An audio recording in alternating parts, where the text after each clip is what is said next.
சின்ன வயசில் பிரிஞ்சு போய் 12 வருஷத்துக்கு அப்புறம் இவங்க வந்து மீட் பண்ணி அகெயின் லவ் பண்ண ஆரம்பிச்சிருப்பாங்க அப்படின்னு சொல்லி போன பாட்டிலே சொல்லியிருப்பேன். வள்ளி இங்கே வந்ததுலேருந்து அவளுக்கு ஃபுல்லாக சர்ப்ரைஸு. அவங்க சின்ன வயசில் போன இடம் இப்படியே வந்து கௌதம் ஃபுல்லாக சுற்றி காட்டிகிட்டு இருக்கான்.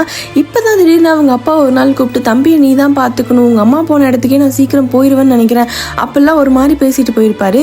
திடீர்னு பார்த்தா அன்றைக்கி நைட்டே அவங்களுக்கு ஆக்சிடென்ட் ஆயிடுது.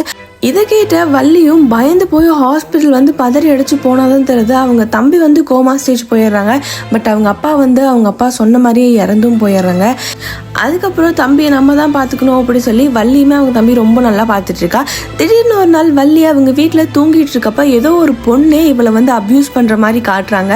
என்னடா நடக்குது அப்படின்னு சொல்லி பார்த்துட்டு இருக்கப்பவே வள்ளி திடீர்னு கூப்பிட்டு கௌதம் கிட்ட, உங்ககிட்ட கொஞ்சம் பேசணும், லைட் ஹவுஸ் கிட்ட வா அப்படி சொல்லி கூப்பிட்டு, யூஎஸ்ல காலேஜ் படிச்சுட்டு இருக்கப்ப ஒரு பொண்ணே இவகிட்ட வந்து தப்பாக நடந்துகிட்டே இருந்திருப்பா. இந்தியா வந்து வச்சு விட்டுருவா அப்படி சொல்லி நினச்சேன். பட் இன்னுமே அவள் என்னை விடாமல் ரொம்ப டார்ச்சர் பண்ணிட்டு இருக்கா அப்படி சொல்லவும் கௌதம்க்கு கோவம் வந்து அடுத்த நாளே அவளை வீடு தேடி போய் பயங்கரமாக அடிச்சுட்டு வந்துடுறாங்க.